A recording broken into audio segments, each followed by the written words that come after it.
Hello! എല്ലാവർക്കും ശിങ്കാൻമിയുടെ പുതിയ വീഡിയോയിലേക്ക് സ്വാഗതം. ഇന്നത്തെ റെസിപ്പി നല്ല ടേസ്റ്റി ആയിട്ടുള്ളൊരു വെജ് ബിരിയാണിയാണ് ട്ടോ. അപ്പോൾ നമ്മുടെ കുട്ടികൾക്കൊക്കെ സ്കൂളിലേക്ക് ലഞ്ചിന് കൊടുത്തു വിടാൻ പറ്റുന്ന നല്ല ടേസ്റ്റി ആയിട്ടുള്ള ഒരു ബിരിയാണി റെസിപ്പിയാണിത്. അപ്പോൾ അത് നമ്മൾ അമ്പൂർ ബിരിയാണിയുടെ സ്റ്റൈലിലാണ് ഈ ഒരു വെജ് ബിരിയാണി തയ്യാറാക്കി എടുത്തിട്ടുള്ളത് ട്ടോ. അപ്പോൾ എല്ലാവരും മസ്റ്റായിട്ടും ഇതൊന്ന് വാച്ച് ചെയ്യണേ. മാത്രമല്ല ട്രൈയും ചെയ്യണം ട്ടോ. ഇനി നമ്മുടെ ചാനൽ ഒന്ന് സബ്സ്ക്രൈബ് ചെയ്യാനും മറക്കരുത് ട്ടോ. അപ്പോൾ നമുക്ക് ഈ ഒരു റെസിപ്പി എങ്ങനെ തയ്യാറാക്കി എടുക്കാൻ നോക്കാം. അപ്പോൾ വീഡിയോയിലേക്ക് കിടക്കാം. ഓക്കെ. അപ്പോൾ ദേ ഇതിനായിട്ട് നമ്മൾ 2 കപ്പ് ജീരകശാല റൈസ് ആണ് എടുത്തിട്ടുള്ളത്.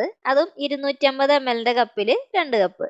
ഇതിനെ നന്നായിട്ട് തന്നെ ഒന്ന് വാഷ് ചെയ്തിട്ട് ഇതേപോലെ നമുക്കൊന്ന് വെള്ളത്തിൽ ഒരു 20 മിനിറ്റ് അല്ലെങ്കിൽ 30 മിനിറ്റ് ഒന്ന് സോക്ക് ചെയ്ത് വെക്കാട്ടോ. ഇനി ഇതേ വറ്റൽമുളക് ഒരു 5 എടുത്തിട്ടുണ്ട്. അത് ഞാനൊരു ചെറു ചൂടുവെള്ളത്തിൽ ഒന്ന് സോക്ക് ചെയ്ത് വെക്കുന്നുണ്ട്. പിന്നെ വെളുത്തുള്ളി, അതുപോലെ തന്നെ ഒരു കഷ്ണം ഇഞ്ചി, പിന്നെ 2 പച്ചമുളക് എടുത്തിട്ടുണ്ട്. പിന്നെ ഇതിലേക്ക് ഇതേ 2 തക്കാളി, അത്യാവശ്യം നല്ല വലിപ്പമുള്ള തക്കാളിയാണ് എടുത്തിട്ടുള്ളത്.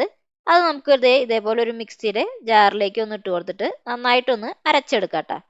ഇനി ഇതേ 2 മീഡിയം സൈസ് സവോള എടുത്തിട്ടുണ്ട്. അത് വളരെ നൈസായിട്ട് ഇതേപോലെ ഒന്ന് സ്ക്വയർ ആക്കി ഒന്ന് അരിഞ്ഞെടുക്കാം. ഇനി നമ്മൾ 200 ഗ്രാം മഷ്റൂമാണ് എടുത്തിട്ടുള്ളത്.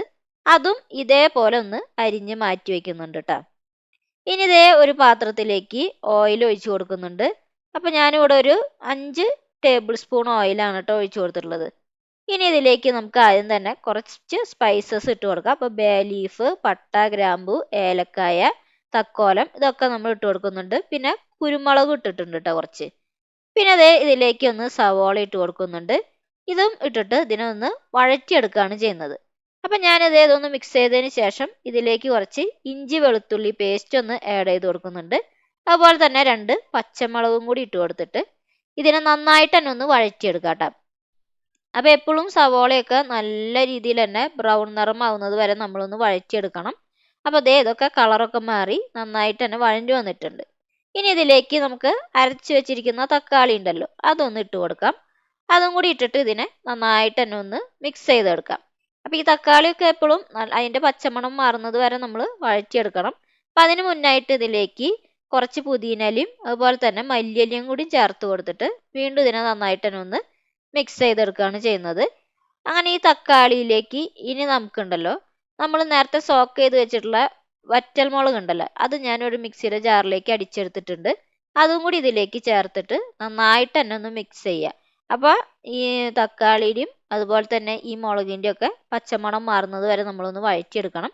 ഇനി നമ്മൾ ഉപ്പിട്ടിട്ടുണ്ടായിരുന്നില്ല. അപ്പോൾ ഇതിലേക്ക് ഒരു 2 ടീസ്പൂൺ ഉപ്പും കൂടി ഒന്ന് ഇട്ട് കൊടുക്കുന്നുണ്ട്. എന്നിട്ട് ഇതിനെ നല്ല രീതിയിൽ തന്നെ ഒന്ന് വഴറ്റിയെടുക്കുകയാണ് ചെയ്യുന്നത് കേട്ടോ.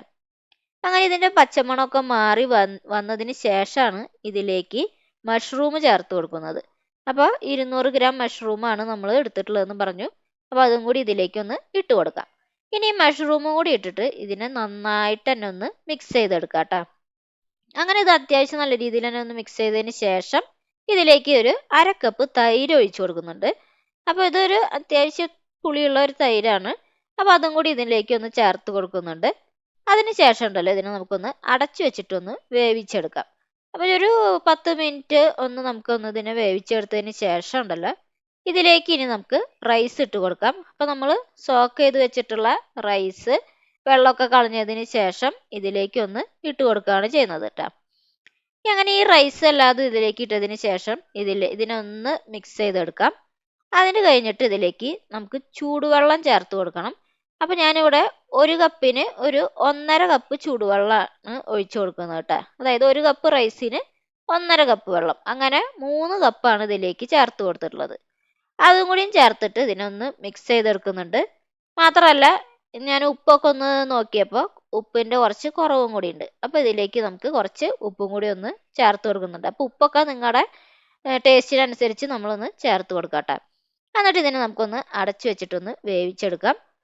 അങ്ങനെ നമ്മുടെ റൈസിലത്തെ വെള്ളമൊക്കെ അത്യാവശ്യം നല്ല രീതിയിൽ തന്നെ വറ്റി വന്നിട്ടുണ്ട്. ഇനി ഇതിനൊന്ന് മിക്സ് ചെയ്തെടുക്കാം കേട്ടോ. അപ്പം നമ്മൾ അതിന് ശേഷം ഉണ്ടല്ലോ ഇതിനൊന്ന് ഇതേപോലെ ഒന്ന് സ്പ്രെഡ് ചെയ്ത് കൊടുത്തിട്ട് ഒരു നമ്മുടെ ദോശത്തട്ട് അങ്ങനത്തെ ഉള്ള പാത്രം ഉണ്ടല്ലോ അതിലേക്ക് ഇതൊന്ന് വെച്ച് കൊടുത്തിട്ട് ഇതിനെ ലോ ഫ്ലെയിമിൽ നമുക്കൊരു 15 മിനിറ്റ് ദം ചെയ്ത് വെക്കണം. അങ്ങനെ ദം ചെയ്ത് ഇതേ പരുവത്തിൽ നമുക്ക് കിട്ടും കേട്ടോ. ഒരു 15 മിനിറ്റിന് ശേഷം തുറന്ന് നോക്കുകയാണ്. അപ്പോൾ അതേ ഈ ഒരു പരുവത്തിലാണ് നമ്മുടെ ബിരിയാണി ഇവിടെ റെഡിയായി വന്നിട്ടുള്ളത് കേട്ടോ. അപ്പോൾ നോക്കിയാൽ റൈസൊക്കെ നല്ല രീതിയിൽ തന്നെ സെപ്പറേറ്റ് ആയി വന്നിട്ടുണ്ട്. ഒന്നും അധികമായിട്ട് വെന്തിട്ടും ഇല്ല, മാത്രമല്ല ഒട്ടിപ്പിടിച്ചിട്ടൊന്നുമില്ല. അപ്പോൾ നന്നായിട്ട് തന്നെ നമ്മുടെ ബിരിയാണി ഇവിടെ റെഡി ആയിട്ടുണ്ട് കേട്ടോ. അപ്പോൾ അതേ ഇത്രയേ ഉള്ളൂ, വളരെ സിമ്പിളായിട്ട് തയ്യാറാക്കിയെടുക്കാവുന്ന നല്ലൊരു വെജിറ്റബിൾ ബിരിയാണിയാണ്. അതും മഷ്റൂം വെച്ചിട്ടാണ് കേട്ടോ നമ്മൾ തയ്യാറാക്കിയെടുത്തിട്ടുള്ളത്. അപ്പോൾ എല്ലാവരും ഇതൊന്ന് മസ്റ്റായിട്ടൊന്ന് ട്രൈ ചെയ്ത് നോക്കണം. അപ്പം എല്ലാവർക്കും ഒരു ഡൗട്ടാണ്, സ്കൂളൊക്കെ തുറന്നു കഴിഞ്ഞാൽ കുട്ടികൾക്ക് എന്താണ് കൊടുത്തു വിടുക എന്നുള്ളത് അല്ലേ, ലഞ്ചിന്. അപ്പോൾ ഇങ്ങനെയുള്ളൊരു ബിരിയാണിയൊക്കെ നമ്മൾ ഇടയ്ക്കൊക്കെ തയ്യാറാക്കുകയാണെങ്കിൽ അവർക്കും അതൊരു വളരെ ഒരു സന്തോഷമായിരിക്കും. അപ്പം നമ്മൾ ഇതൊന്ന് ട്രൈ ചെയ്ത് നോക്കണം കേട്ടോ എല്ലാവരും. എന്നിട്ട് നിങ്ങളുടെ അഭിപ്രായങ്ങളൊക്കെ അറിയിക്കണം. അപ്പോൾ നമുക്ക് അടുത്തൊരു അടിപൊളി വീഡിയോ ആയിട്ട് വീണ്ടും കാണാം. Okay, bye.